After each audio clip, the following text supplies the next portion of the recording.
Sering ku tak mengerti jalan-jalan-Mu Tuhan, bagai di belantara yang kelam. Tanpa seribu tanya, namun tetap percaya, jejak-Mu Tuhan sungguh sempurna.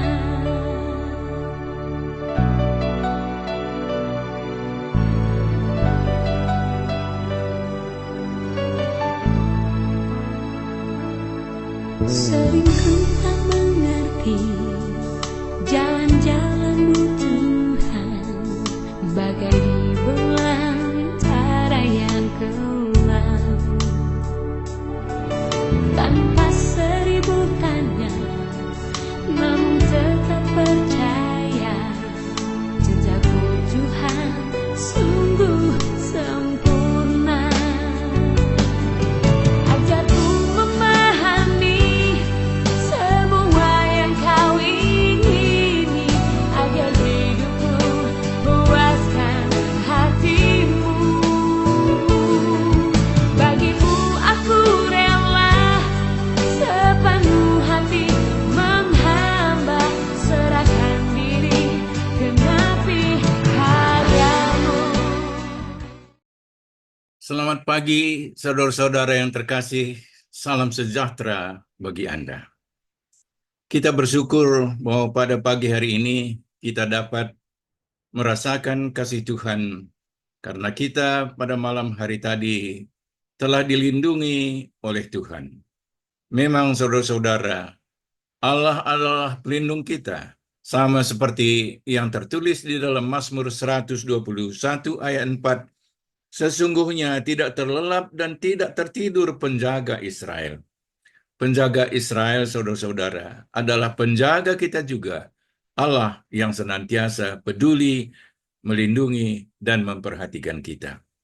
Saudara-saudara, sebelum kita mendengarkan firman Tuhan pada hari ini, terlebih dahulu marilah kita satu di dalam doa. Kita berdoa. Tuhan Bapa kami yang di surga, kami bersyukur kepadamu karena dalam naungan-Mu dan perlindungan-Mu kami merasa nyaman dan aman. Dan jiwa kami tenteram karena merasakan kasih-Mu yang begitu besar kepada kami. Sebelum kami melakukan berbagai aktivitas sepanjang hari ini, kami ingin merenungkan sebagian dari firman-Mu. Urapilah kami dengan Roh Kudus-Mu ya Tuhan, sehingga firman-Mu dapat kami mengerti dan bahkan dapat kami laksanakan dalam kehidupan kami. Inilah doa kami yang kami sampaikan dalam nama Yesus Kristus Tuhan kami. Amin. Saudara-saudara yang terkasih, firman Tuhan yang menjadi dasar renungan kita pada pagi hari ini terambil dari Injil Matius pasal 5 ayat 9 yang berbunyi sebagai berikut, saya bacakan untuk kita. Berbahagialah orang yang membawa damai, karena mereka akan disebut anak-anak Allah. Saudara-saudaraku yang terkasih, ayat ini adalah salah satu dari ucapan bahagia yang disampaikan oleh Tuhan kita Yesus Kristus dalam khotbahnya di sebuah bukit, di satu bukit di negeri Israel pada waktu itu. Seperti kita ketahui, khotbah Tuhan Yesus ini adalah khotbah yang begitu penting.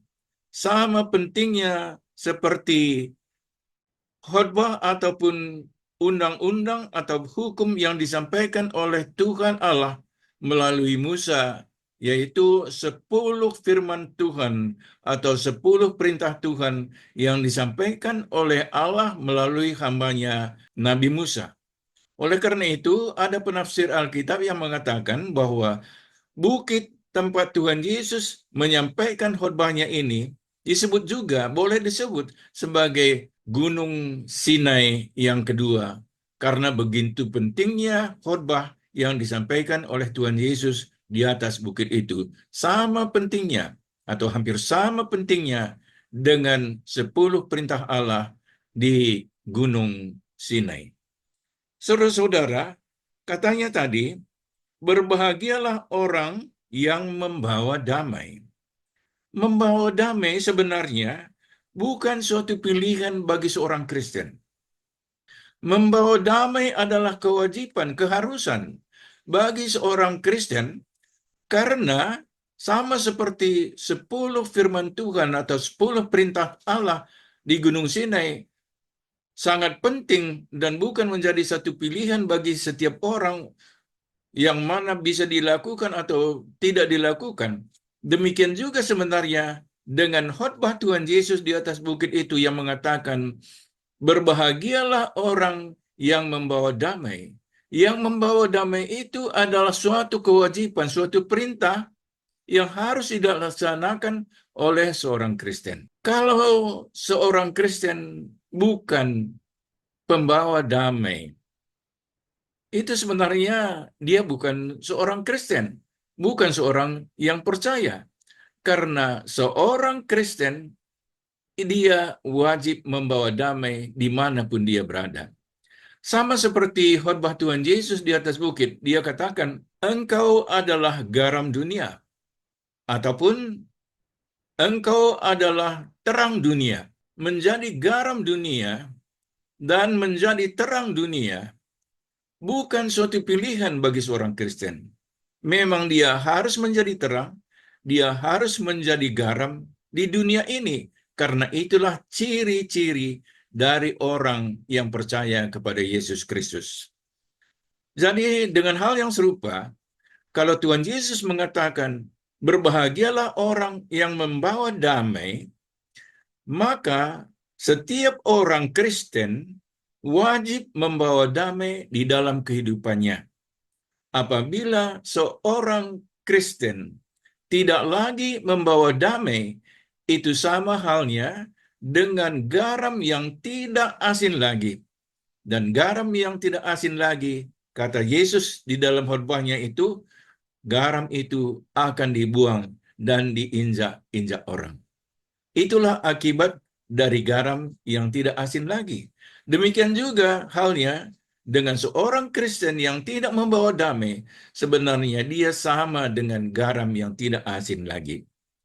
Jadi kita akan sangat berbahagia saudara-saudara apabila kehadiran kita dalam suatu masyarakat atau dalam suatu persekutuan dapat membuat orang-orang dalam masyarakat atau dalam persekutuan itu menjadi damai, dapat bekerja sama, bukan gontok-gontokan atau menimbulkan perselisihan. Kehadiran kita membawa damai, bukan membawa perselisihan atau gontok-gontokan. Kadang-kadang memang kita dengar saudara-saudara, atau mungkin kita alami juga, suatu cerita yang mengatakan, kalau seorang oknum tertentu hadir dalam suatu pertemuan misalnya, semua orang dalam pertemuan itu, ketika orang itu hadir, ketika oknum itu hadir, suasana menjadi tegang. Itu terjadi karena orang tersebut mudah tersinggung, suka marah-marah, suka menghakimi, sehingga setiap orang yang ada di dekatnya menjadi tegang dan suasana dalam pertemuan menjadi tidak aman lagi, tidak damai lagi. Orang yang demikian, saudara-saudara, walaupun dia ada dalam pertemuan itu, sebenarnya secara perasaan dia sudah dibuang, tidak lagi termasuk di dalam persekutuan itu. Karena dikatakan di dalam ayat kita tadi, bahwa orang yang membawa damailah yang disebut sebagai anak-anak Allah. Sebaliknya, saudara-saudara, ada orang yang selalu dirindukan kehadirannya dalam pertemuan. Mengapa? Karena orang itu selalu membawa kesejukan. Bahkan kalau ada perbedaan atau ada perselisihan di dalam pertemuan atau di dalam perkumpulan itu, dia dapat mengajak setiap orang bekerja sama, bersinergi, sehingga dengan bekerja sama, dengan bersinergi, permasalahan dapat diselesaikan dengan baik. Dan dengan demikian semua orang menjadi bahagia. karena kehadirannya, karena dia dapat memberikan rasa damai bagi orang-orang di dalam persekutuan itu. Jadi orang yang membawa damai tersebut, saudara-saudara, juga akan berbahagia dan mendapat tempat dalam keluarga Allah atau di dalam persekutuan itu, atau disebut dalam ayat renungan kita tadi, akan disebut sebagai anak-anak Allah. Saudara-saudara, sepanjang kegiatan kita pada hari ini, kita mungkin bertemu dengan berbagai orang, dengan berbagai latar belakang, dari suku, agama, dan lain-lain. Tetapi marilah, sebagai orang-orang percaya kepada Yesus Kristus, yang mengatakan kepada kita bahwa kita harus membawa damai, marilah kita di dalam sepanjang pergaulan kita pada hari ini, betul-betul menciptakan perdamaian. Dan setiap orang yang kita temui merasakan damai yang sempurna, damai yang memberikan kebahagiaan. Memang saudara-saudara, sebagai yang sering kita katakan, damai itu indah.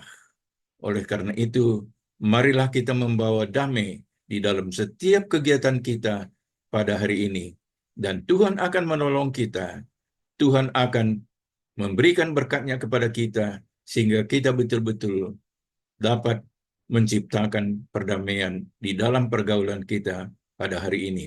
Dan kita yang dapat menciptakan perdamaian itu, dapat membawa damai itu, kita akan berbahagia dan kita disebut sebagai anak-anak Allah. Amin. Mari kita berdoa. Terima kasih Tuhan atas firman-Mu yang kami dengar pada hari ini.